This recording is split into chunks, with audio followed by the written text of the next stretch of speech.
अस्सलाम वालेकुम। पाकिस्तान में इस शाम के 7, भारत में 7:30 और यहाँ हमारे स्टूडियोज़ की घड़ियों में सुबह के 9 बज रहे हैं। वॉइस ऑफ अमेरिका वाशिंगटन की उर्दू सर्विस से हमारी बाकायदा नशरियात का आगाज़ होता है। पहले घंटे के लिए मैं हूँ आपका मेज़बान खालिद हमीद। जैसा कि आप देख रहे हैं, फेसबुक लाइव पर हम आपके सामने हैं और वेबसाइट और रेडियो पर हमारा ये 1 घंटे का न्यूज़ शो जारी रहेगा। तो आगाज़ करते हैं पहले आज की अहम खबरों की सुर्खियों से। पाकिस्तान और अमेरिका के ताल्लुकात में पाए जाने वाले हालिया तनाव के बावजूद दो तरफा तिजारत में बेहतरी आई है। अफगानिस्तान में अमरीकी मिलिट्री फोर्सेस ने शिमाली अफगानिस्तान में तालिबान के खिलाफ फजा से बमबारी का नया सिलसिला शुरू किया है।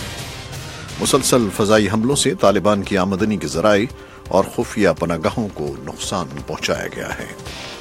भारत के ज़ेर इंतजाम कश्मीर के दारुल हुकूमत श्रीनगर के एक अस्पताल में फायरिंग के बाद एक मुबैना पाकिस्तानी कैदी फरार हो गया है, जबकि 2 पुलिस एहलकार मारे गए हैं। शाम के तनाज़े को ज़ेर गौर लाने के लिए पीर के रोज़ अक़वाम मुत्तहिदा की सलामती कौंसिल का इजलास हुआ। ऐसे में जब मुल्क में कीमियाई हथियारों के मुमकिन इस्तेमाल की नई रिपोर्टें नमूदार हुई हैं।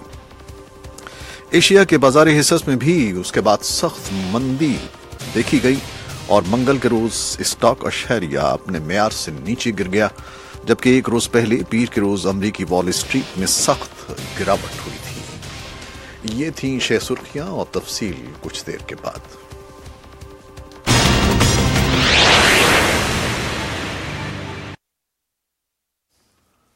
तो आगाज करते हैं और सबसे पहले चलते हैं इस्लामाबाद, जहां हमारे नुमाइंदे हैं मोहम्मद जी इश्तियाक। हमने जैसे कि खबर दी कि पाकिस्तान और अमेरिका के दरमियान तिजारती रवाबित बेहतर हो रहे हैं, तिजारत बढ़ रही है, बावजूद एक कशीदगी भी है। जी, आपने बिल्कुल दुरुस्त कहा। पाकिस्तान और अमेरिका के ताल्लुकात में पाई जाने वाली हालिया कशीदगी के बाद दो तरफा ताल्लुकात के बारे में जहां हुकूमत की सतह पर तशवीश थी, वहीं कारोबारी हल्के भी परेशान थे। लेकिन आज इस्लामाबाद में पाकिस्तान में जो अमेरिका के सफीर हैं, उन्होंने American business council of Pakistan के एक वक्त से मुलाकात की और इस मौके पर उन्होंने बताया कि गुज़श्ता साल दोनों मुल्कों के दरमियान जो तिजारत थी वो एक रिकॉर्ड सतह पर पहुंची और इसका हजम कुछ $6 अरब था, जो माजी में जिसकी मिसाल नहीं मिलती। उन्होंने ना सिर्फ ये बात कही बल्कि उन्होंने ये भी कहा कि आइंदा आने वाले जो वक्त है उसमें कोशिश की जाएगी कि तिजारत और इन तजारती रवाबित और मुआशी जो ताल्लुकात हैं उनको मजीद बेहतर बनाया जाए।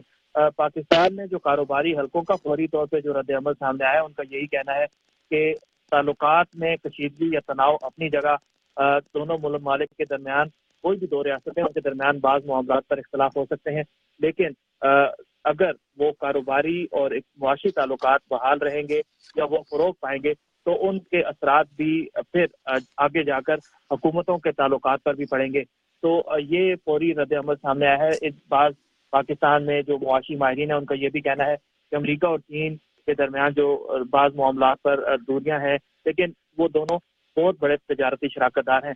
पाकिस्तान और अमेरिका के ताल्लुकात में जब कशीदगी आई थी तो उस वक्त भी मुल्क के बाज़ हलकों का कहना था कि अमेरिका न सिर्फ पाकिस्तान को इमदाद फराहम करने वाला एक बड़ा मुल्क है बल्कि एक बड़ा तजारती शराकतदार भी है। इसलिए ये पाकिस्तान के मफाद में नहीं होगा कि वो किसी भी तरह से अमेरिका से डिसएंगेजमेंट की पॉलिसी को अपनाए। बिल्कुल सही है और ये ताउन जारी भी रहना चाहिए और इसी से आहिस्ता आहिस्ता जो है बाकी कशीदगी भी खत्म हो जाती है। अच्छा इश्तियाक, हम थोड़ा सा इससे हट के अफगानिस्तान से मुतालिक बात कर लेते हैं। आपने खबर सुनी होगी कि अमरीकी फोर्सेस ने तालिबान के ठिकानों पर शिमाली अफगानिस्तान में हमले किए हैं और इसके अलावा बरतानिया का एक वक्त ही पाकिस्तान इस्लामाबाद आया हुआ है और अमन बातचीत हो रही है अफगानिस्तान के बारे में। जी बिल्कुल, आपने बिल्कुल दुरुस्त कहा। बरतानिया के जो खसूसी मंदूब है बराए अफगानिस्तान और पाकिस्तान, उन्होंने पाकिस्तान का दौरा किया। यहाँ न सिर्फ पाकिस्तान के कौमी सलामती के मुशीर lieutenant general retired Nasir Khan Janjua से मुलाकात की, बल्कि इस्लामाबाद में तैनात अफगान सफीर उमर दखलवाल से भी उनकी मुलाकात हुई और इस बातचीत में जहाँ दीगर अमूर पर बात हुई, वहीं ये कि अफगानिस्तान में अमन अमल को आगे कैसे बढ़ाया जाए। पाकिस्तान और ये भी कहा गया कि जो अब से कुछ देर कबल एक बयान जारी हुआ है اس نے پاکستان کی قومی سلامتی کے مشیر اور امریکہ اور برطانیہ کے جو خصوصی مندوب ہیں ان کی ملاقات میں اس بات پر اتفاق ہوا ہے کہ پاکستان اور افغانستان کے درمیان تمام سطحوں پر جو رابطے ہیں وہ بحال ہونے چاہیے اور تعاون ہونا چاہیے اور امن عمل کو آگے بڑھانا چاہیے.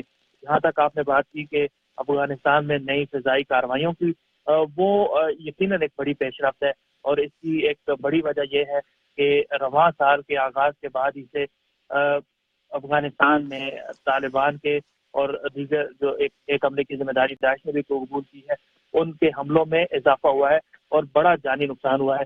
ان میں سے زیادہ تر حملے دارالحکومت کابل میں کیے گئے اور حساس علاقوں کو نشانہ بنایا گیا. تو اس کے بعد اس طرح کی کارروائی یا طالبان کے ٹھکانوں کو نشانہ بنانا یقیناً ایک بڑی پیش رفت ہے، اور اب ان علاقوں کو نشانہ بنایا جا رہا ہے جہاں ماضی میں ایسی کارروائیاں ماضی قریب میں نہیں ہوئی ہیں. بہت شکریہ اشتیاق، ہمیں یہ تفصیلات فراہم کر. تو یہ تھے ہمارے نمائندے اسلام آباد سے، اور آپ کو ان خبروں کی تفصیلات بتا رہے تھے جو ابھی ہم نے آپ کے لیے پیش کی ہیں. اور مزید اس خبر کو آگے بڑھاتے ہوئے میں کہوں گا کہ افغانستان میں امریکی ملٹری فورسز نے شمالی افغانستان میں طالبان کے خلاف فضا سے بمباری کا نیا سلسلہ شروع کیا ہے. ملٹری نے منگل کے روز ایک بیان جاری کیا جس میں کہا گیا ہے کہ اس نے پچھلے جمعے کو بدخشاں صوبے میں طالبان کی مشتبہ تربیت گاہوں کو نشانہ بنایا، جس کا مقصد چین اور تاجکستان کی سرحد کے نزدیک ان کے دہشت گرد اقدام اور تیاری کو روکنا تھا. افغانستان میں امریکی فورسز کے کمانڈر جنرل جان نکلسن کا حوالہ دیتے ہوئے بیان میں کہا گیا ہے کہ طالبان کے لیے چھپنے کی کوئی جگہ نہیں ہے. مسلسل فضائی حملوں سے طالبان کی آمدنی کے ذرائع اور خفیہ پناہ گاہوں کو بھی نقصان پہنچا ہے. ادھر بھارت کے زیر انتظام کشمیر کے دارالحکومت سری نگر کے ایک ہسپتال میں فائرنگ کے بعد ایک مبینہ پاکستانی قیدی فرار ہو گیا ہے، جبکہ 2 پولیس اہلکار مارے گئے ہیں. بھارتی حکام کے مطابق پاکستانی قیدی کا تعلق مبینہ طور پر کلدم تنظیم لشکر طیبہ سے تھا، جسے منگل کو طبی معائنے کے لیے کشمیر کے گرمائی دارالحکومت سری نگر کے ایک بڑے سرکاری ہسپتال میں لے جایا گیا تھا. لیکن ہسپتال کے احاطے میں داخل ہوتے ہی وہاں پہلے سے موجود 2 سے 3 نامعلوم مسلح افراد نے قیدی کے ساتھ موجود پولیس اہلکاروں پر گولی چلا دی اور قیدی کو لے کر فرار ہو گئے. مسلح افراد کی فائرنگ سے پولیس کا ایک اہلکار موقع پر ہی ہلاک ہو گیا، جبکہ اس کا زخمی ساتھی ہسپتال میں دوران علاج دم توڑ گیا. ہلاک ہونے والے ایک پولیس اہلکار کی شناخت ہیڈ کانسٹیبل مشتاق احمد کے نام سے ہوئی ہے. تاہم ایک پولیس افسر نے دعویٰ کیا ہے کہ قیدی نے خود ایک پولیس اہلکار سے اس کی بندوق چھین کر اپنے محافظ پولیس اہلکاروں پر فائرنگ کی تھی. شام کے تنازع کو زیر غور لانے کے لیے پیر کے روز اقوام متحدہ کی سلامتی کونسل کا اجلاس ہوا. ایسے میں ملک میں کیمیائی ہتھیاروں کے ممکنہ استعمال کی نئی رپورٹیں نمودار ہوئی ہیں. امریکی سفیر نکی ہیلی نے کونسل کے ارکان کو بتایا کہ ہماری پاس ایسی رپورٹیں موجود ہیں کہ بشار الاسد کی حکومت نے حالیہ ہفتوں کے دوران اپنے ہی عوام کے خلاف کلورین گیس استعمال کی. اس سے پہلے بھی اسی طرح کیا گیا. بقول ان کے درجنوں متاثرین نے اس بات کے ثبوت پیش کیے ہیں.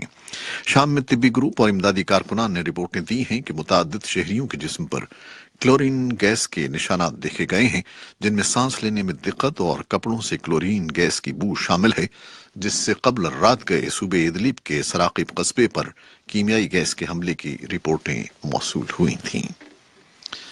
امریکی حکومت کے کاروباری فنڈز کے ختم ہونے میں 3 روز رہ گئے ہیں اور امیگریشن سمجھوتے کے آثار نظر نہیں آ رہے، اور صدر ڈونلڈ ٹرمپ نے سینٹ کو بھیجے جانے والی 2 جماعتی تجاویز کے اہم امور سے اختلاف کیا ہے.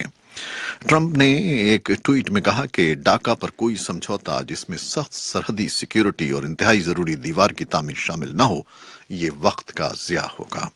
صدر نے بعد میں اوہایو میں خطاب کرتے ہوئے زور دیا کہ ہم دیوار تعمیر کر رہے ہیں، یقین کیجئے ہم دیوار بنا رہے ہیں. جو لوگ جنوبی سرحد پر اور دوسرے سرحدی علاقوں میں سیکیورٹی نہیں چاہتے وہ ڈیموکریٹس ہیں. تو یہ تھیں وہ کچھ خبریں اور رپورٹیں جو ہم نے فیس بک لائیو پر آپ کے لیے پیش کی. ویب سائٹ اور ریڈیو پر ابھی ہمارا یہ شو جاری ہے، ہمارے ساتھ رہیے گا. فیس بک لائیو سے آپ سے اجازت لیتے ہیں. اللہ حافظ.